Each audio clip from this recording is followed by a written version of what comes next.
Brian and Kenzie in the morning. And Chicago's alternative all day. Q101. All right, it's time for a fact that will make your brain really and truly blowed up, okay?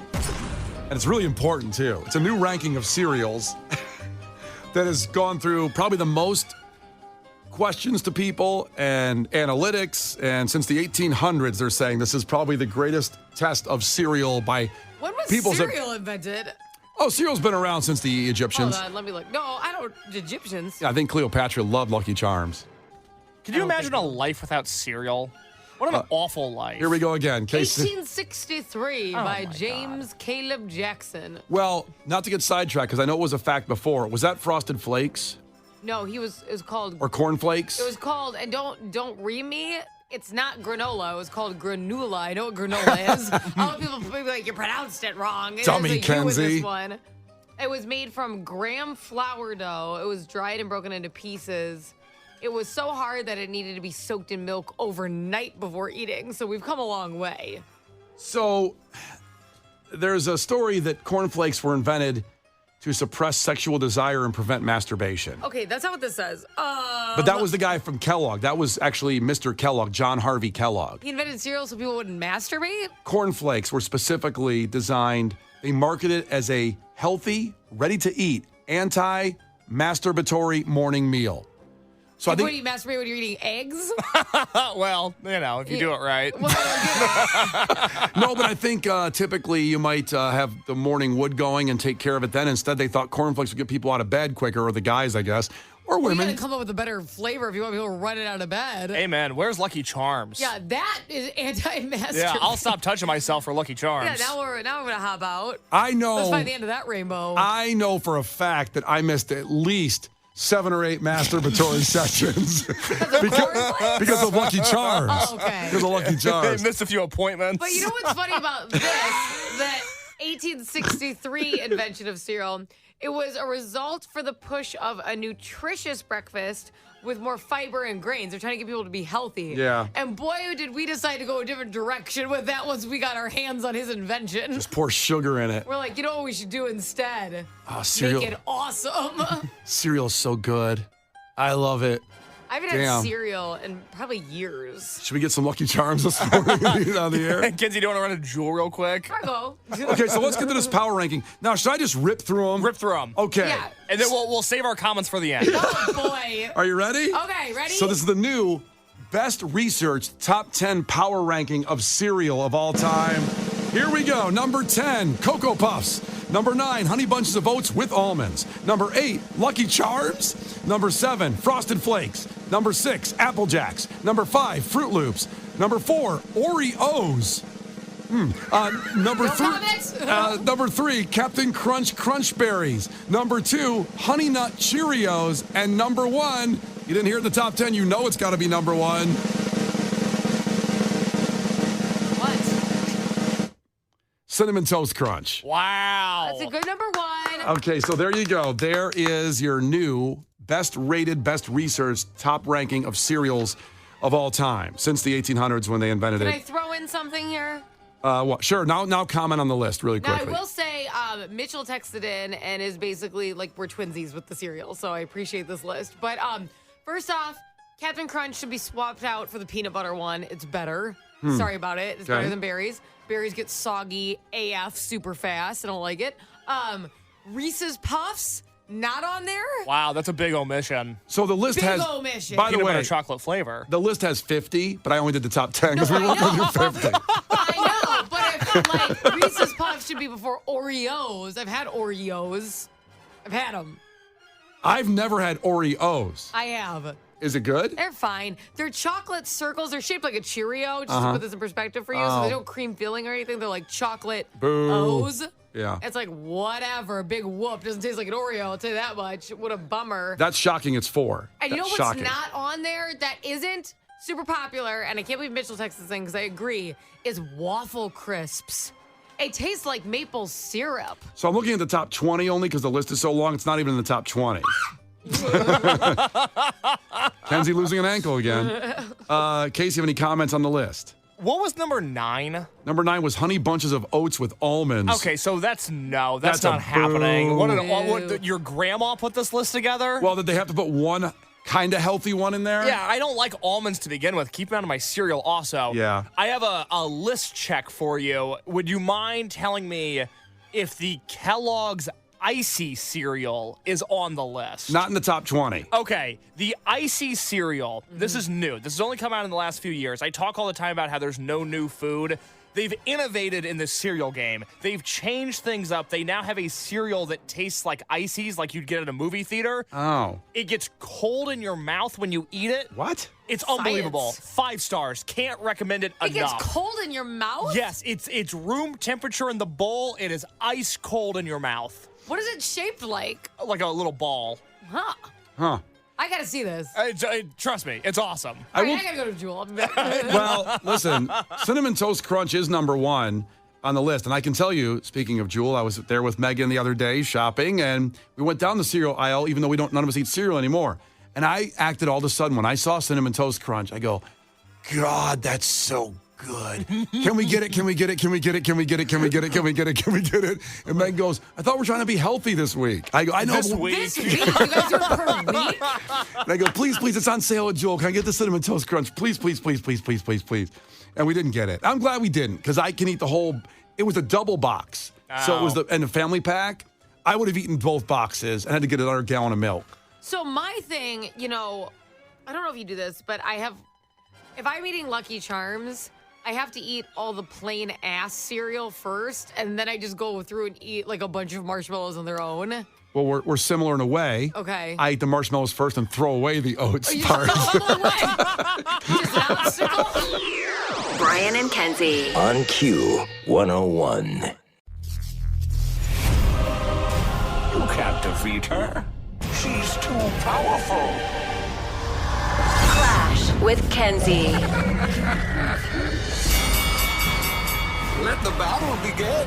Q 101. And Clash with Kenzie, sponsored by the Schaumburg Boomers. Feel the boo. For tickets, visit boomersbaseball.com. And Georgine in Chicago is going to be competing against Kenzie today. Georgine, ahoy. Tell us something about yourself.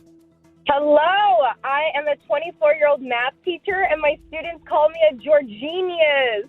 Oh my God, that is adorable. That was not my math experience. What'd you call your teachers? A bitch? Not good. Yeah, good thing your name was Georgine. And not Barbara the bee. All right, well, let's go. Let's get to it. First one to 5 wins. And thank you for your service, by the way, teaching the children of America and the future of Chicago right there. You got it. A lot of pressure on you. Okay, so first one to 5 wins. Listen carefully. If Kenzie gets one wrong, you can steal a point, and she can do the same to you. I call heads or tails. Oh, God, the quarter went through the board onto the floor. Case, it's on your side, Case. It's on the floor? Oh, I got a army crawl. You just threw the quarter at me. I did. I threw it. It slipped off. It was weird. What's on your hands? I don't know. I didn't put my stick-em on this morning. What is wrong with you? Do you see it, Case? Do you need a rosin bag for the coin toss like pitchers have? You got to do the coin toss again. That wasn't even a toss. Actually, I didn't even It was a hear. throw. What did you say, Georgine? Oh, I didn't even know I was supposed to call it. I'll call it. All right, what would you like? Heads or tails? We're going to do the whole thing again. Hard reset. Heads, please. Heads, please. It's tails. After all that. That sucks for her. Loser. All right, here we go. Kenzie, question number 1. What company promises to, quote, leave the light on for you? Oh, one of the motels. Is it 8? It's not 8. Do you know, Georgine? Leave the light on for ya. Is it the Marriott? No, Kenzie was closer, actually. It was Motel 6. Instead of a Nutcracker, are they related? Is that the same company? There's not a Motel 8. There's a Super 8. There's a Super 8. Oh. With the yellow sign. Yeah. I was obsessed with those as a kid. You know what I used to live next to in North Carolina? What's that? The Hillbilly Motel. And there was a massive animation of like a guy with like a barrel kicking it. And it was like into the vacancy sign, which was always on. It's really a shame the branding of the Hillbilly Hotel didn't go national. That's I really know. a travesty. So I got my supers and my motels. I get it all mixed up because I stand true with the hillbilly. All right, back to Georgine. Is it Georgine or Georgina? Georgine. Okay, Georgine. At what diner would you be able to purchase an original Grand Slam meal? Grand Slam. Denny's? Denny's, baby. Period. Get a moon over Miami, get a Grand Slam. You got a lot of choices. Let's go. Yeah. Is it back to Kenzie? It is. Cape Cod juts into what ocean? The only ocean that anything goes down in, I'm going to say Atlantic. Atlantic is right. Yeah. What are the other oceans doing? Atlantic is busy. Like every answer is Atlantic. Busy. Well, we're closer to the Atlantic than the Pacific. We probably have a bias toward the Atlantic. Oh, everything's happening over there. We're racist toward the Pacific Ocean, apparently. 1-1 back to Georgine. Georgine, what band's newest member is vocalist Emily Armstrong? Emily Armstrong. Oof. Newest band. 3, 2. Yes. Hey, at least you guessed the band. That's all I say is guess. Yes is not right. Kenzie? I missed the announcement last night. She's probably doing like homework though, for her. It is Linkin Park. Linkin Park yesterday at 5 announced Emily is the new singer, and we're just going to play that song for you in about 15 minutes here to hear it because you have to hear it. Linkin Park with their debut coming back, and with Emily Armstrong as the vocalist. So sorry about that, Georgine. We go back to Kenzie, 2-1. She's ahead. Kenzie, if you give something up for Lent, how many days are you going without? Okay, can I ask a question? Mm-hmm. No, I can't answer it. Well, okay, do you mean the entire length of time? Or some people think Lent, you get Sundays off. So Okay, this is a trick question. Well, you give do you something up. mean the entire length of time? You give something up for Lent. Yeah. When people say that, what do you think of as far as days? Okay, I'm going to say the entire length of time, which is 40 days. That's right. That's the answer we're looking Okay, for. I didn't know if you were saying 6 days a week. Some people think you get Sundays off. Those must be frauds. Mm-hmm. They No, get- I don't know. I don't know the difference. I don't know why some people are like, it's Sunday. And I'm like, well, that's just give it up for 6 days. And But by I the don't way, know. I say that people being frauds, if they do that from someone like me that hasn't given up something for 40 minutes before. I know. I've never done Lent at all, even though I'm Orthodox and I should, but I don't. I can't do it. You'll meet your maker eventually. Oh, Jesus. Pay the price there. What a meeting. 3-1 back to Georgine. Georgine, which president said 7 years ago? 7 years ago. This great country, Abraham Lincoln. Wow. Oh, do the whole thing. I should give you an extra point for the impersonation. I love her. She's really fun. She is a blast. I would have enjoyed math a lot more. No wonder your kids love you, Georginius. All right, 3-2 back to Kenzie. Kenzie, what holiday is the busiest time of the year for air travel in the United States? What holiday? I think Thanksgiving. It is Thanksgiving. We were talking about that last week, how we thought the past, Case thought travel was, I think, Labor Day weekend was the busiest. I was not wrong. true. Back to Georgine or stupid. Kenzie? It's back to Georgine. It's 4-2. Kenzie's ahead, so Georgine needs a point here. I'll give you another music question here. Who sang lead vocals for the rock band Hole?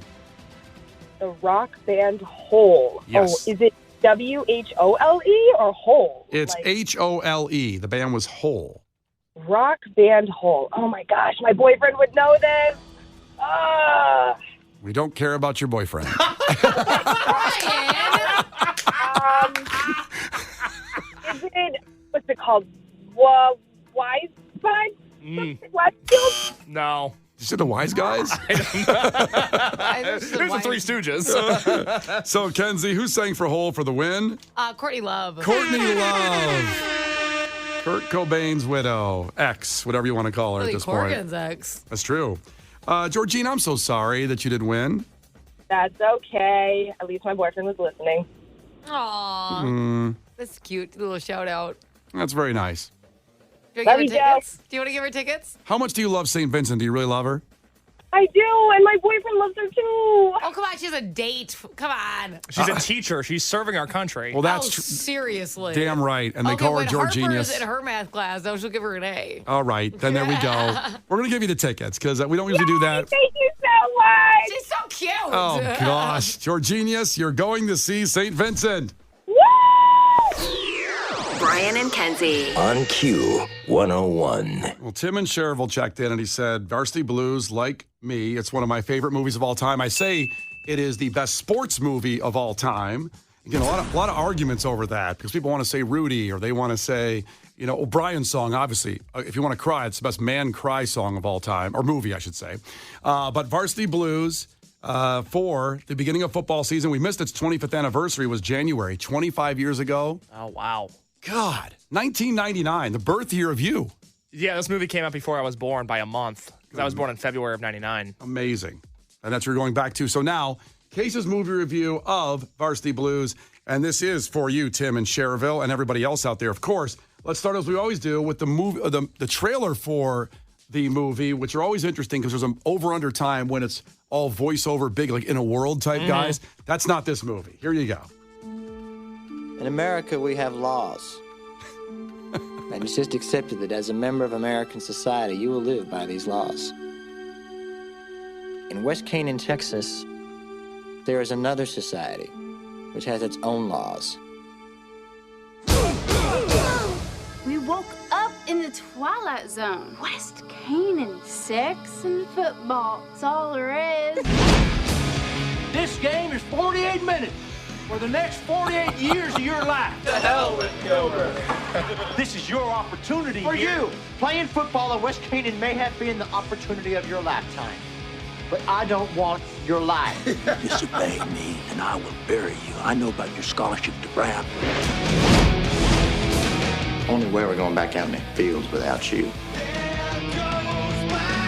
Kilmer said 48 minutes, the next 48 years of our lives. I say we go out there and we'll leave it all out on the field. We got the rest of our lives to be mediocre, but we have the opportunity to play like gods. God, Let's be heroes. Oh, sorry. I didn't realize how much Foo Fighters' "My Hero" was the whole trailer. Yeah. It's one of the best soundtracks of all time. We'll get to that in a little bit. But it's not as the trailer doesn't, without that voiceover, I think it loses something. But because of "My Hero" in there, it just kind of captured it as well. Well, I've got goosebumps. Oh, of course. I mean, it's incredible. So anyway, I've been waiting for this because I was jealous you get to see this for the first time ever, Varsity Blues. So Case, as a 25-year-old that hadn't seen a lot of movies before we started this whole bit, has now seen Varsity Blues. Football season's here. Go ahead and take it away. Well, I felt a lot of pressure watching this movie because it's in your sweet spot. It's one you constantly reference on the show. This movie has gotten us in trouble because you accidentally played unedited audio of a swear word when referencing the strip club scene in this movie. Thank God Kenzie caught that. Yep. After aired live. Yes. I felt a lot of pressure to not disappoint you, to make sure that I liked this movie, that I liked Varsity Blues, that I hopefully was on the same wavelength as you, as we are with most things. I have a bad feeling now. Watching Varsity Blues made me realize that I have lived my life incorrectly the entire time. I did high school all wrong. Everything since has been wrong. This is the most inspirational movie I've ever seen because I should have been James Van Der Beek. Well, that makes me feel good. I loved the movie. This really makes me feel good that you liked it. I was really worried you were going to come out. So you're telling me you wish you would have grown up and thought the only thing you could do is have sex and play football? Yes. Oh, my God. That would have been so much better than my actual life. God, I would have killed for that in high school. You could still try to do one of those. Even that's not going great. I think football's more realistic at this point. Yeah, that's true. I loved this movie because, one, for as unrealistic as some things might seem, where it's like, oh, a high school football player got caught underage drinking and then stole a cop car and they got naked girls in the cop car. When the universe that we're watching this movie in is Texas, I fully believe anything's possible. There's no law in Texas. Damn right. Anything can happen when you're a star high school football player. But watching James Van Der Beek be an artsy nerd who wants to attend Brown University. What a weird thing to aspire for. Yeah. Not Harvard, not Yale, but Brown? That's what made it unique. I guess. That's what made it believable. Anybody can go to Harvard. He's like, even I know I'm not Harvard material. The Texas education system, you know. I'm a little behind the rest of the country. But for this guy to be this prodigal quarterback, to have this amazing arm, all of this accuracy, but to want to read Kurt Vonnegut books on the sideline, this is who I should have been. I wasted all this time in high school. The only time I ever attended a high school football game was when I had a press pass and I was covering it for the student newspaper. Wow. I should have been a quarterback, having whipped cream bikinis, stealing cop cars, hanging with the guy that was later an Entourage. That's James Caan. Yeah. That's Scott Caan, his son. Yeah. This movie gave me an existential crisis that I've done everything wrong. And nothing illuminates it more than when James Van Der Beek is getting ready for the now infamous whipped cream bikini scene. And he's talking to himself at the convenience store. And he goes, "What has being good ever got me?" I think about that all the time. I've tried to do right by people. I've tried to do the right thing. I try not to take advantage of people. No. Why? I've never had a whipped cream bikini in my life. I wasn't a high school quarterback. No. Now, do you think if you're mean, that's going to happen? It would help. You go, And the thing is, he wasn't mean. He was the nicest guy. So sensitive. Mox is the one that you want because, like you said, he was the nerdy, smart guy, yet he was the incredible quarterback. So you wanted to be Mox. And Scott Kahn, as tweeter, who was in Entourage later on, of course, as the agent, if you don't know which guy he was. He was E's rival. I'll give you even a little bit of a behind the scenes on the scene you're talking about. When Scott Kahn pulls up to Mox on the street with the girls that are naked in the cop car that he just stole. And he is naked in the scene, too. And when they were filming the movie, the girls were supposed to be naked, and he was supposed to have clothes on. And he said, "That's not fair to the women. Kenzie, that wasn't fair to the women." So Scott Kahn made a stand in the movie. He says, "I'm not filming this scene unless I'm naked, too." He didn't tell because it said that's not fair. Yeah, you're really the Rosa Parks of nudity when you think about it. So he's like, I'm going to be naked with all these women. That's right. He didn't say For them. He didn't say have the girls put clothes on, but he says, "I'm going to be naked too, or it's not fair." And the girls appreciated that, and he was naked in the movie too after he stole the cop car. What a con job. Yeah. If you really think about it. This isn't fair. I'm going to take my clothes off and be around them. I'm standing up for them. He was a very stand-up guy in real life and in the movie. I really love all the characters. You know, we were talking before the show this morning, Brian, about how the John Voight character, the head coach of the football team, even though I didn't play football, and I don't think you played football. I played 1 year, freshman football. See, I only played 1 year of tackle in third grade, and I went, "I'm good. Not for me." Yeah, football hurts. Oh, my God. It's great to watch. Oh, the best. But it hurts so bad. Yeah. But it really strikes a chord with everybody that watches this movie. We all have the one coach that ruined our lives. And John Voight was, I would argue John Voight really took this character to heart and was like, "I can play this guy. I can play an evil man." Without question. He also played an evil man in Holes. He was Mr. Sir. Great poll, Kenzie. You're exactly right. Yes. He's played great. He's kind of a similar character, actually. He's played great, nice guys, or he's an incredible actor. I can't believe they got him for, Varsity Blues. And he kills it. And to the point of your point on that is, everybody who played a sport in high school dreamed of doing what Mox did to this coach as the closer in the movie, and no one did it, but he did it. And it shows what would have happened if you all stood up to the coach that is a bully a-hole. Here's why the last scene isn't as inspiring as it should be, is when they're building up John Voight's pedigree in the beginning of the movie, it's like, he's coached football at this school for 40 years. You do it his way or you do it the highway. He's won 2 district titles and 1 state title. He had been at the school since Kennedy was in office. That's not that impressive to only have 2 district titles. That's the biggest flaw in the movie. State titles are hard to get. Right, Kenzie. You'd be the best in the state. Why are you defending John Voight? Because it's Texas. Do you know how hard it is to be the best football team in Texas? That's a good point. But the chopping block at that point, if you're a high school football coach in Texas, you have to deliver. If you were going to coach at a high school in Bolingbrook for 40 years and you only had 1 district title, you'd be looked at as a failure. Oh, you'd be fired. Yeah, exactly. You'd be fired. Let No alone question. in Texas. Yeah. Listen, we're up against it. I want to play that speech, but we'll come back here and continue Case's movie review of Varsity Blues. You can chime in on the text line, 312-591-8300, and we'll also get his rating on the movie. The Brian and Kenzie Show. On Q 101. The Brian and Kenzie Show. On Q 101. All right, so if you missed the keyword for the Offspring pop-up, we'll give that to you right after we finish up the review of Varsity Blues from Case, the producer, who had never seen it. And it came out the year he was born, 1999. Get a lot of texts coming in on this, and I call this the best sports movie of all time. And Natalie checked in from Crown Point. By far the greatest football movie ever. Okay, who had a teacher that was a stripper at night? And she puts in here the best quote from the movie.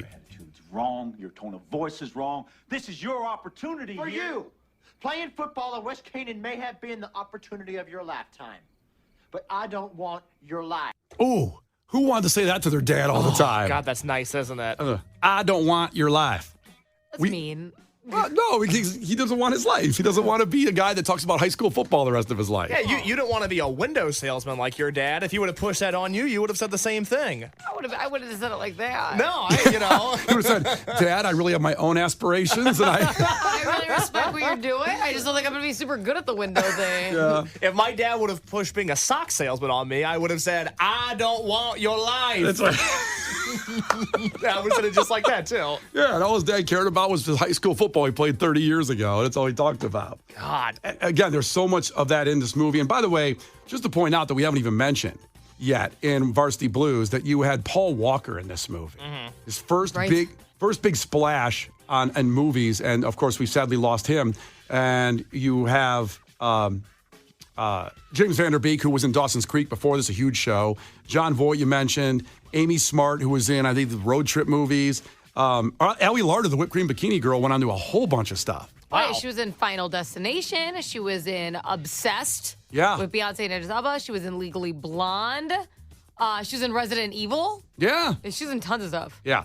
All right, with all that being said, can we finally talk about Billy Bob? Yes. The last point I want to make on this movie. We can, absolutely. So, my only knowledge of Varsity Blues going into it was Brian's obsession with the strip club scene.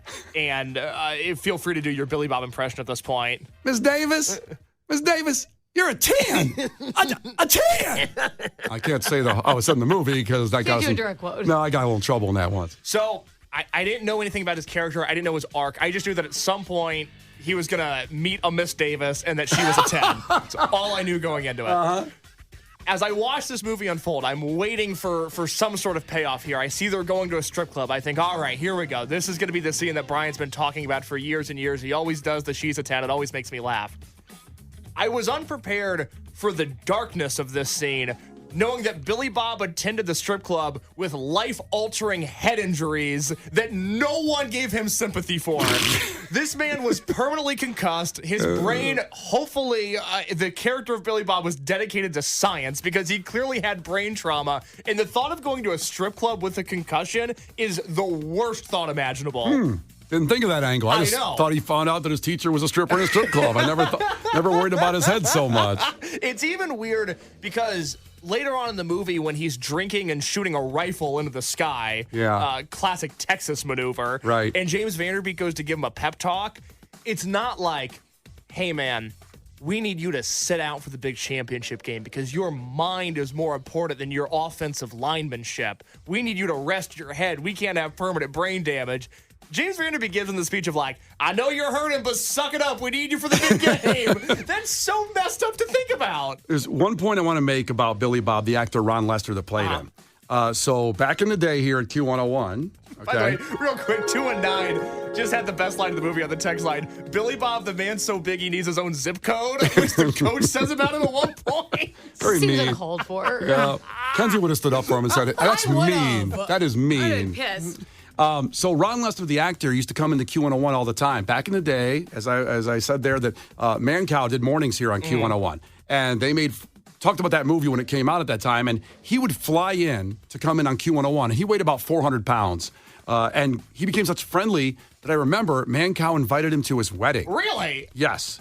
Now, this was several years later after the movie. And when he showed up at Mancow's wedding, he was walking around and he came up to people and no one knew who he was. And I remember, not me, but somebody else went up to him and goes like, I'm sorry, how do you know Mancow? He goes, well, I don't talk about it much. It's not public much, but I'm Billy Bob from Varsity Blues. And he had lost 250 pounds. He's got so skinny when you look at pictures of him. And sadly, then he passed away 8 years ago because I believe it was because of his obesity, and even though he got thin, it was really a bummer because he was the nicest guy. He came into Q101 and walked down the hallways and would talk like Billy Bob. He'd wear the football jersey and go down the hallway. He was so nice. He was not acting. No, he wasn't. The football jersey where he's number 69, and the back of the jersey doesn't say his last name, it only says Billy Bob. Yeah. What a fantastic uniform. He was just like, Chris Farley coming through the hallways of these studios back in the day, and then we lost him, sadly. And Billy Bob and Ron Lester, I should say, so nice, and he tried to do the right thing at the end, and he got more years of his life out of it after that for sure. but he did pass away eventually. A real sad, real dark turn in Varsity Blues. You had Paul Walker, of course, from Fast and Furious fame, gone. Ron Lester, and the brother in the movie, who was Mox's little brother. The one obsessed with religion? Yeah, it was so funny, the arc of him in that movie. The first scene, he's crucified. It's very funny. Yeah, he's been missing. He's been missing? For like 20 years. So there's been no determination of what happened to him. He's been missing. I didn't know that. Yeah, it's. I'm sure it's not good. I mean, I'm sure it's not like he ran away from home. He's been missing. Well, I'm sorry, Kenzie. I know you don't want to hear those things. I know. For a movie that's the best, funniest, sports movie of all time, and also impactful. Like I said, the soundtrack as well. Oh, Green Day, Fastball, Blink-182, Foo Fighters, Offspring. Third Eye Blind. Yeah, Third Eye. It's a loaded soundtrack. You want to know what's weird is that the vibe of Varsity Blues is kind of like it's becoming Final Destination, where like it can't not get you. So Allie Larder has to be freaking out. Do you know what I mean? Yeah. Oh my God, I've seen this, I've played it, I've done it. Yeah. It's coming for me. It's really wild. Scary. And I might be wrong on this. Was Paul Walker in a Final Destination movie as well? Am I thinking that wrong? I can tell you in 2 seconds. I don't think so. Okay, I'm thinking wrong on that one. My bad. Anyway. He was in Fast and Furious, yes. as you know. I'm aware. Thank you. Thank you very much for that pertinent info. And not Breaking news. Yeah. I don't see him credited in any of those. The only other movie I remember he was in, besides Fast and Furious, was Into the Blue, which is where he's with Jessica Alba, and Jessica Alba's in a bikini the whole movie. Oh, nice. Appropriately, because what was the name of the movie? Into the Blue. Into the Blue. I'll watch that next week. He was also in She's All That. Oh yeah. And Eight Below. He had a small role in Flags of Our Fathers, an awesome movie, a war movie. Yes, he was in that. He had a ton of movies. He really did. It's another sad ending here. Well, even with all that sadness, I can positively say that I adored Varsity Blues. If you love high school football, if you love strippers, if you love underage drinking, if you love yelling at authority figures, it's a great movie. With also putting good pertinent messages in there. Stand up to coaches that are jerks. And rest if you have a concussion. Yes. So what are you going to do? How many Billy Bobs are you going to give it? Is that what you're going to rank it? For Ron Lester, I will rank this movie out of Billy Bobs. I feel comfortable giving this a strong 7.5 Billy Bobs out of 10. Brian and Kenzie in the morning, and Chicago's alternative all day. Q101.